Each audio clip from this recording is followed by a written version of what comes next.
기도하겠습니다. 아버지 하나님, 주님의 마음이 있는 곳에 우리도 있기 원합니다. 주님이 시선 두시는 곳에 우리의 마음이 가기 원합니다. 주님의 손이 바로 우리가 도구 되기 원합니다. 우리를 사용하셔서 위로가 필요한 곳에 주님의 위로를 내려 주시고, 능력이 필요한 곳에 주님의 힘을 내려 주시옵소서. 지치고 상한 마음 가지고 이 자리에 나왔으나 이 시간 부족한 정도 사용하셔서 하나님 말씀으로 우리를 일으켜 주시옵소서. 예수님의 이름으로 기도드립니다. 아멘. 예배 자리에 나오신 모든 성도님들 주님의 이름으로 환영하고 축복합니다. 오늘 제가 전하는 말씀이 다소 어려울 수 있습니다. 그러나 여러분, 옆에 분하고 이렇게 인사합시다. 당신 탓이 아닙니다. 오늘 말씀을 들으시다 잘 이해가 되지 않는다, 좀 무슨 말인지 잘 모르겠다 싶으시면 속으로 우리 목사님이 설교 훈련을 좀 더 받으셔야겠구나라고 속으로만 생각해 주시고 겉으로는 드러내 주지 마시기를 부탁을 드립니다. 혹시 어려울 수 있는 이 설교가 여러분들 마음에 또 심령에 들리시거든 성령께서 나를 사랑하셔서 아직 내가 살아있구나, 들을 기가 있구나 라고 그렇게 여기시면 좋겠습니다. 옆에 분하고 이렇게 축복할 때 좀 잘 들으십시오. 이 억양이 중요합니다. 권사님 살아있네. 인사하시죠.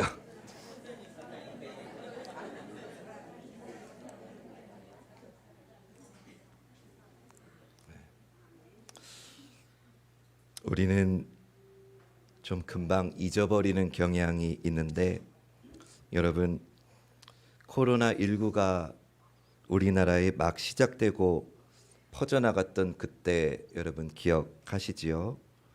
백신도 없었던 그때 우리를 지킬 수 있는 유일한 보호수단은 마스크였지요. 전 세계적으로 마스크를 충분히 확보하기 위해서 전쟁 아닌 전쟁을 벌여야 했습니다.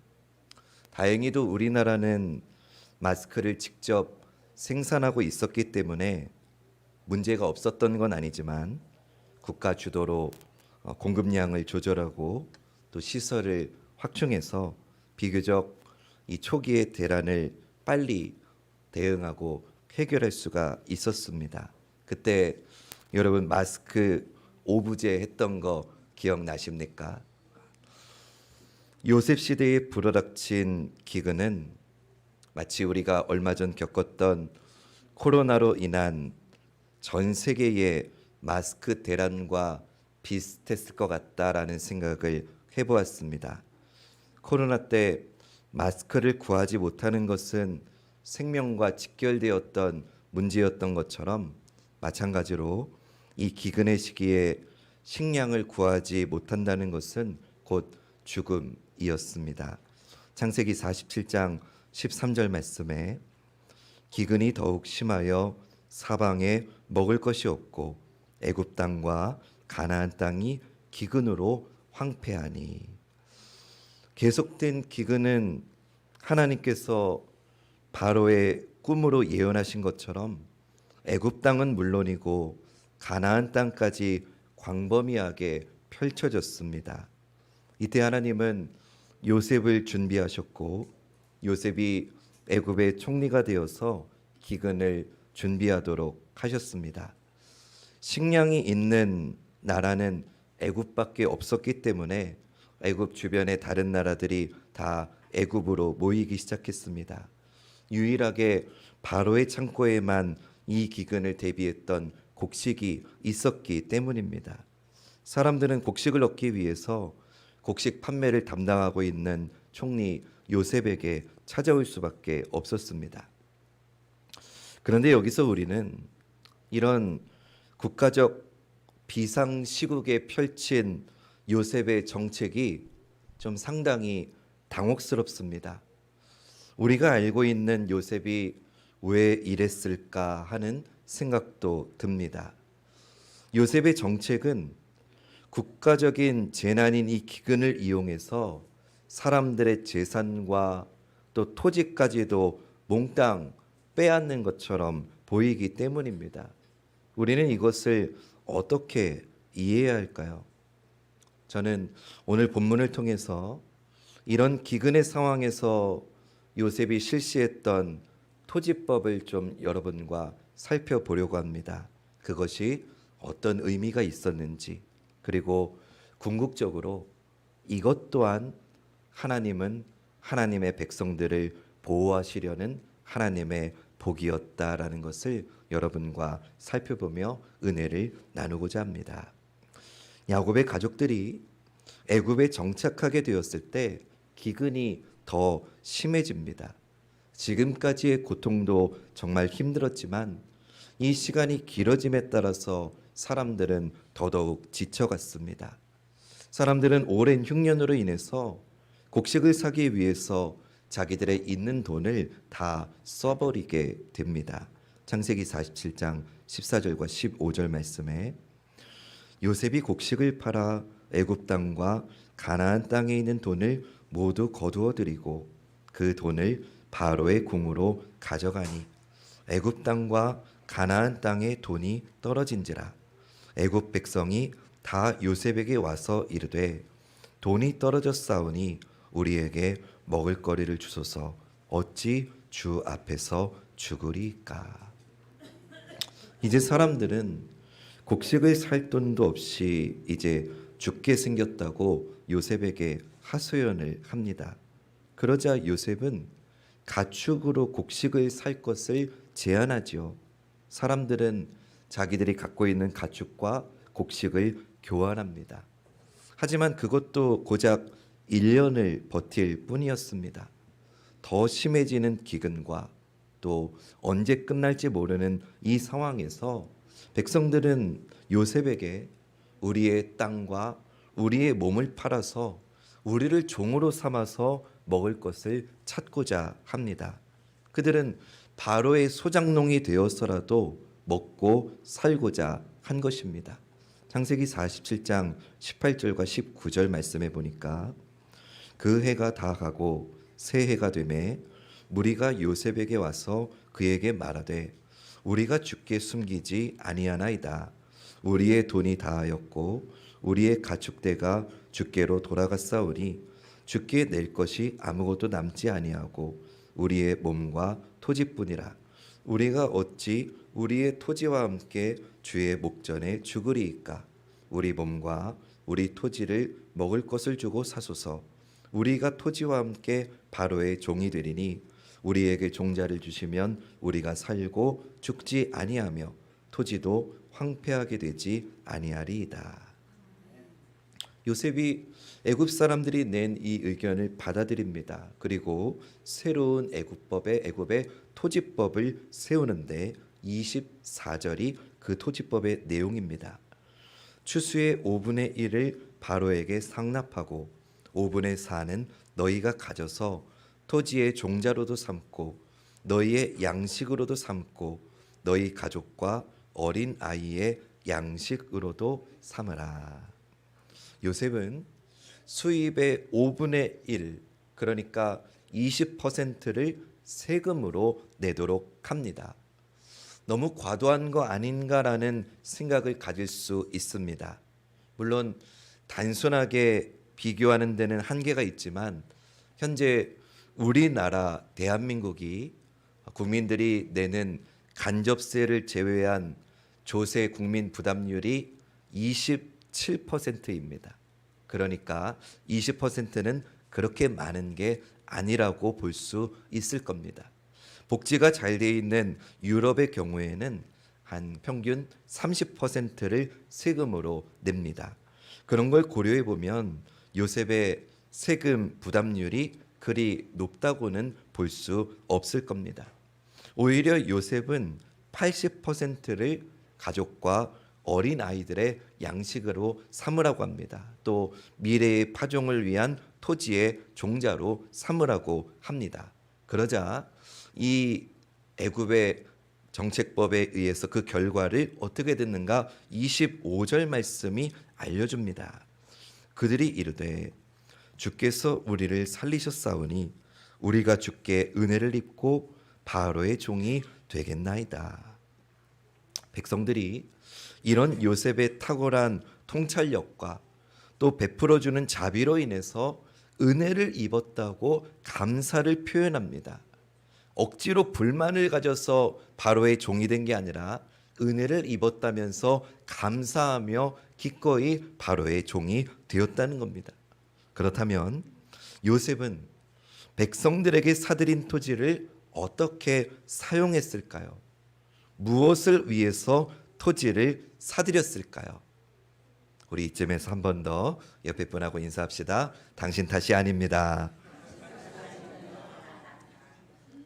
자, 요셉이 하고자 한 일이 있었던 거예요. 우리 21절 말씀은 함께 읽어볼까요? 시작.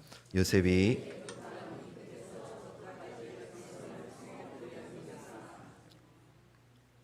자, 이 말씀이 왜 중요하느냐?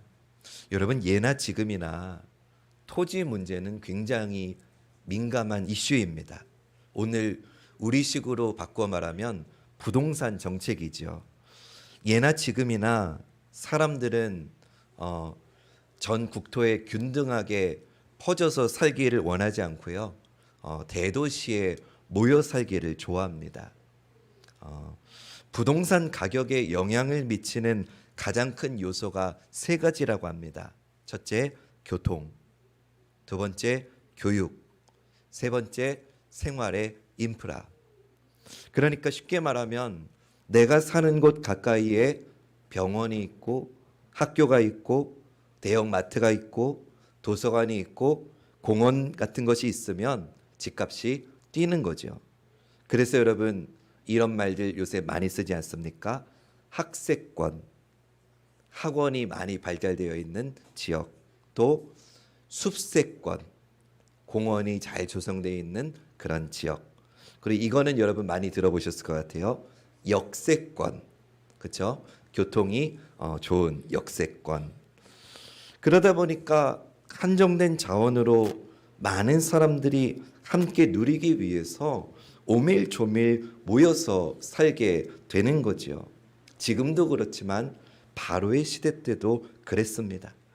지금이야 먹을 것, 입을 것이 여러 가지 생산 시설을 통해서 우리에게 전달이 되지만 이 당시에는 다 자급자족을 해야 됐습니다. 땅도 자기가 개관하고 물을 대는 간수 작업도 직접 해야 되고 또 자기가 수확해서 시장에다가 갖다가 파는 경제활동도 직접 해야 되는데 그러려면 사람들이 모여서 살 수밖에 없었겠죠. 더군다나 당시에는 지금처럼 교통수단이 발달된 것도 아니고 생산 기술이나 저장 능력도 부족했기 때문에 사람들이 자연스럽게 모여서 살 수밖에 없었습니다. 근데 이런 경우에 문제가 되는 게 지금 이 시점인 거죠. 지금과 같은 흉년의 위기에 대응할 능력이 사람들이 한정된 토지에 다 모여 살다 보니까 지금 이 위기를 대처할 수 있는 능력이 떨어지게 되는 겁니다.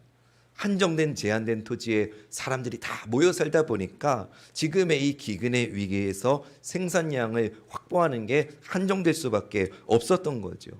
그래가지고 요셉은 국가가 나서서 사람들의 땅을 다 사서 사람들을 다 골고루 이사를 시킨 겁니다. 전국의 토지를 국가가 소유함으로써 지금의 이 기근의 대책으로 개혁할 수 있는 방법을 요셉이 마련한 거죠. 이런 토지 개척 사업은 또다시 발생할지 모르는 흉년에 효과적으로 대비하는 정책이 될 수 있었던 거예요. 그리고 요셉의 이 토지 정책에 있어서 우리가 좀 독특하게 여겨야 될 수 있는 부분이 하나 있는데 그거는요. 애굽 다른 사람들의 땅은 모두가 다 요셉이 샀는데 제사장의 토지는 사지 않았다는 점입니다. 오늘 본문 22절과 26절 말씀에 보니까 제사장들의 토지는 사지 아니하였으니 제사장들은 바로에게서 녹을 받음이라. 바로가 주는 녹을 먹음으로 그들이 토지를 팔지 않음이었더라. 요셉이 애굽 토지법을 세우매 그 5분의 1이 바로에게 상납되나 제사장의 토지는 바로의 소유가 되지 아니하여 오늘날까지 이르니라. 자, 여러분, 제사장은 바로에게서 먹을 것을 받았기 때문에 토지를 팔 필요가 없었다고 합니다. 목사님, 그게 무엇이 중요한디? 이게 뜬금없이 왜 중요하냐 이런 생각을 하실 수 있을 겁니다. 결론부터 말씀을 드리면은요, 제사장의 토지는 팔 필요가 없다라고 하는 이 정책이 없었다면 지금 애굽으로 이주해 온 야곱의 가족들이 바로에게서 지금 분배받은 고센 땅에 살고 있었잖아요. 근데 이 기근 때문에 곡식을 얻기 위해서는 결국은 야곱의 가족들도 땅을 팔 수밖에는 없게 됐었을 거라는 거죠. 땅을 팔면 어떻게 됩니까? 나라가 지정해 주는 곳으로 임의로 지역을 옮겨서 이주할 수밖에 없었던 거죠. 그러면 다른 지역으로 이주하게 된다는 게 왜 문제입니까? 지난주에 말씀 기억나십니까? 이 거룩한 구별됨, 신앙인으로서의 언약 공동체로서의 정체성을 지키는 게 중요한데 이 고센 땅을 벗어나게 되면 이들은 그 정체성을 지킬 수가 없게 되는 거죠. 그러면 어떻게 야곱의 가족들이 고센 땅을 팔지 않고 그 땅에 머물러 살 수 있었을까? 우리는 요셉이 누구하고 결혼을 했는지를 좀 앞선 본문으로 거슬러 가서 확인해 볼 필요가 있습니다. 창세기 41장 45절 말씀. 그가 요셉의 이름을 사브낫 바네아라 하고 또 온의 제사장 보디베라의 딸 아스낫을 그에게 주어 아내로 삼게 하니라. 아멘. 요셉이 지금 누구의 딸하고 결혼을 합니까? 제사장의 딸하고 결혼을 한 거예요. 그러니까 제사장의 딸하고 결혼을 하니까 요셉은 자연스럽게 제사장 집안이 된 겁니다. 그러니까 왜 애굽으로 이주했던 야곱의 가족들이 땅을 팔 필요가 없었는지 이제 우리가 알 수 있습니다. 요셉이 제사장 집안은 제사장의 토지는 바로의 소유가 되지 않는다라고 하는 정책을 만들어 놨기 때문에 야곱의 가족들이 안전하게 애굽 문화에 동화되지 않고 거룩하게 구별되어서 자기들의 신앙의 정체성을 유지할 수 있었던 겁니다. 지금 고개를 좀 끄덕이시는 분들이 좀 많아져서 한 번 더 옆에 분하고 인사합시다. 권사님 살아있네.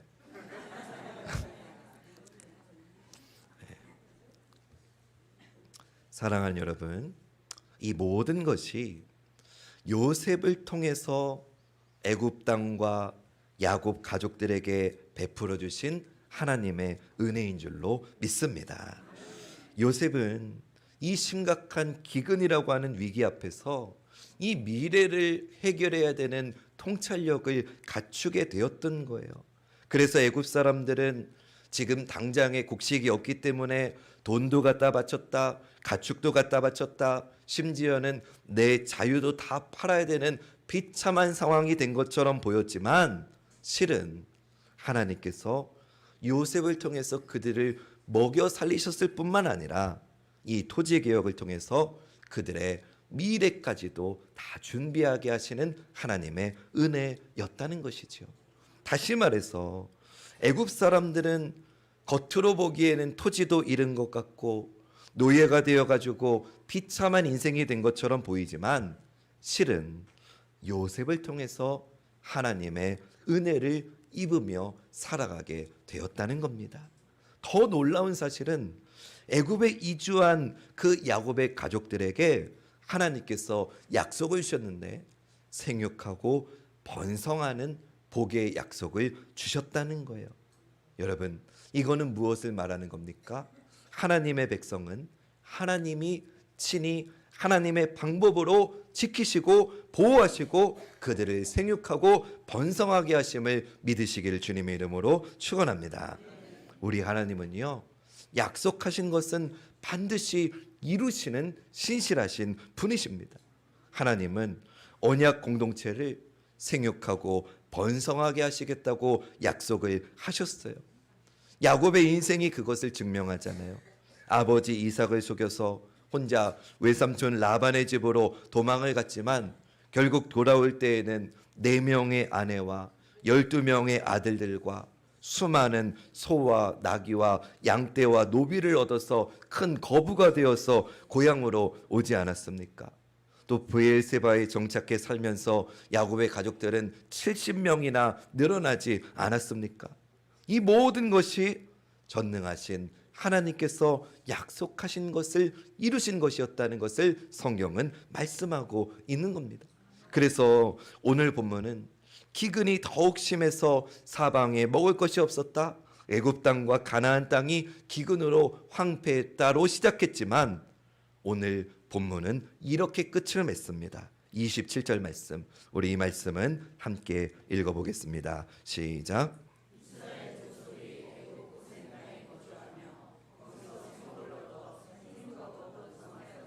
아멘. 하나님께서는 요셉을 통해서 이런 기근 가운데서도 야곱의 가족들을 생육하고 번성하게 하셨다고 오늘 성경은 결론을 맺습니다. 사랑하는 여러분, 마찬가지로 지금 저와 여러분 우리도 하나님의 언약 공동체인 줄로 믿습니다. 그러니 야곱에게 주셨던 하나님의 약속은 오늘 저와 여러분 우리에게도 동일한 약속이 되는 것입니다. 하나님께서 자녀된 우리를 이 땅에서 생육하고 번성하도록 약속하셨고 그것을 실행해 나가십니다. 하나님은 결코 너네가 알아서 살 길을 찾으라고 하시는 분 아닙니다. 너네 아래서 너네 운명을 개척하라고 하시는 분도 아닙니다. 우리가 믿는 하나님은 우리를 세심하게 돌보시고 언제나 우리와 함께 하시며 우리를 이끌어 주시고 우리에게 힘을 주시고 언제나 우리의 손을 붙잡고 우리와 동행하시는 줄로 믿습니다. 하나님은 우리 모두를 이렇게 확실하게 돌보십니다. 여러분의 가정도 마찬가지입니다. 우리의 가정이 머물러야 될 곳이 어디인지를 하나님은 잘 알고 계십니다. 뿐만 아니라 그분의 섭리로 우리가 어디를 가야 자라날 수 있을지, 우리가 어떻게 해야 성숙할 수 있을지를 하나님은 세심하게 이끌어 주십니다. 그런 다음에 우리가 충분히 양육을 받고 우리가 영적인 힘과 성숙함으로 자라났을 때 우리를 필요한 곳에 들어 사용하시는 것입니다. 이스라엘 백성들이 가나안 땅을 정복할 힘이 없었을 때 곧장 가나안 땅을 정복하라고 하신 게 아니었습니다. 그들이 강하고 건강한 군인으로 성장할 때까지, 그들이 가나안 땅을 정복할 수 있을 때가 되었을 때까지 하나님은 애굽에서 그들을 번성하고 생육할 수 있도록 준비시키셨다는 것을 우리는 잊지 말아야 됩니다. 따라서 여러분, 무조건 약속의 땅 가나안에 들어가야만 우리가 생육하고 번성하는 게 아닙니다. 오히려 지금 여기에서 훈련받고 당금질 당하는 현장에서도 하나님은 당신의 백성을 번성하게 하신다는 겁니다. 우리는 요셉이 애굽으로 끌려와서 모진 고통을 당했음에도 그 순간 하나님께서는 요셉과 함께 하셔서 형통한 자가 되도록 이끄셨다는 사실을 기억해야 됩니다. 요셉이 애굽에 먼저 온 것도 언약 공동체인 이 야곱의 가족들을 하나님께서 큰 구원으로 생명을 보존하시고 그 후손을 세상에 두게 하시려는 큰 뜻이 있었다는 것도 우리는 잊지 말아야 됩니다. 이렇게 하나님께서는 한순간도 우리를 향한 당신의 사랑을 멈추신 적이 없습니다. 하나님은 항상 우리와 함께 하시면서 우리 일상의 크고 작은 모든 전쟁에서 함께 싸우실 뿐만 아니라 우리를 승리하도록 이끄시는 분인 줄로 믿습니다. 사랑하는 여러분, 하나님의 백성은 이런 기근에도 불구하고 생육하고 번성했다고 성경은 말씀합니다. 그 이유가 무엇입니까? 하나님이 약속하셨기 때문입니다. 이 약속이 지금 요셉의 통치를 통해 나타나고 있는 것입니다. 그러면 하나님께서 너희를 생육하고 번성하게 하시다는 약속을 이 요셉에게 처음 주셨느냐? 그렇지 않습니다. 하나님은 이미 아브라함을 통해서도 이 약속을 주셨습니다. 창세기 17장 2절과 6절 말씀 보시죠. 내가 내 언약을 나와 너 사이에 두어 너를 크게 번성하게 하리라 하시니 내가 너로 심히 번성하게 하리니 내가 내게서 민족들이 나게 하며 왕들이 내게로부터 나오리라. 아멘. 하나님은 아브라함에게만 약속을 주셨느냐? 아닙니다. 이삭에게도 이미 이 약속을 주셨습니다. 창세기 26장 4절과 22절 말씀. 내 자손을 하늘의 별과 같이 번성하게 하며 이 모든 땅을 내 자손에게 주리니 내 자손으로 말미암아 천하 만민이 복을 받으리라. 이삭이 거기서 옮겨 다른 우물을 팠더니 그들이 다투지 아니하였으므로 그 이름을 르호봇이라 하여 이르되 이제는 여호와께서 우리를 위하여 넓게 하셨으니 이 땅에서 우리가 번성하리로다 하였더라. 아멘. 그럼 이삭에게만 하나님이 약속하셨느냐? 아닙니다. 에서가 야곱을 죽이려고 했을 때 이삭이 야곱을 외삼촌 라반의 집에 보내면서 했던 말이 한번 보시죠. 창세기 28장 3절 말씀. 전능하신 하나님이 내게 복을 주시어 내가 생육하고 번성하게 하여 내가 여러 족속을 이루게 하시고. 아멘. 또 야곱이 외삼촌 라반의 집에서 벗어나서 약속의 땅으로 돌아오던 도중에 베델이라고 하는 곳에서 하나님이 나타나시면서 다시금 그에게 주신 약속도 마찬가지였습니다. 창세기 35장 11절 말씀. 하나님이 그에게 이르시되 나는 전능한 하나님이라 생육하며 번성하라. 한 백성과 백성들의 총회가 내게서 나오고 왕들이 내 허리에서 나오리라. 아멘. 또 야곱이 애굽으로 내려가는 게 맞는지 틀리는지 주저하고 있을 때 하나님이 주신 약속도 봅시다. 창세기 46장 3절 말씀. 하나님이 이르시되 나는 하나님이라 내 아버지의 하나님이니 애굽으로 내려가기를 두려워하지 말라. 내가 거기서 너로 큰 민족을 이루게 하리라. 아멘. 그리고 우리가 앞으로 살펴보겠지만 야곱이 죽음이 다가왔을 때에 자녀들에게 유언을 하면서 평생을 통해 만났던 하나님의 약속을 기억하며 자녀들에게 남긴 말을 봅시다. 창세기 48장 3절과 4절 말씀. 요셉에게 이르되 이전에 가나안 땅 루스에서 전능하신 하나님이 내게 나타나 복을 주시며 내게 이르시되 내가 너로 생육하고 번성하게 하여 내게서 많은 백성이 나게 하고 내가 이 땅을 내 후손에게 주어 영원한 소유가 되게 하리라 하셨느니라. 아멘. 사랑하는 여러분, 이 모든 것은 무엇을 말하고 있습니까? 하나님은 약속하신 바를 반드시 이루신다는 것을 성경은 아브라함부터 계속해서 끊임없이 말씀해주고 있는 줄로 믿습니다. 세월이 흘러서 하나님의 때가 되었을 때 하나님께서 주신 생육하고 번성하리라는 이 약속이 이루어졌을까요? 이루어졌을까요? 이루어집니다. 출애굽기 1장 7절 말씀, 우리 이 말씀 함께 읽어봅시다. 시작.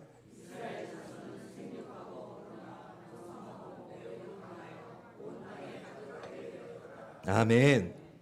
여러분, 제가 더 이상 설명하지 않아도 여러분 충분히 느끼셨으리라고 봅니다. 하나님은 약속하신 바를 반드시 이루십니다. 그렇기에 하나님의 그 약속이 있는 한 우리를 향한 하나님의 사랑은 결코 멈출 수 없습니다.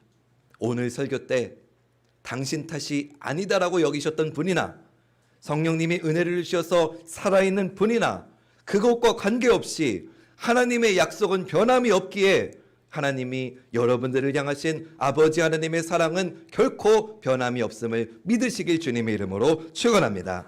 이런 하나님의 놀라운 은혜와 사랑 안에 거하시며 주님의 자녀된 복을 충만히 누리시는 우리 사랑하는 관악중앙교회 모든 성도님들 되시기를 마지막으로 주님의 이름으로 간절히 축원합니다.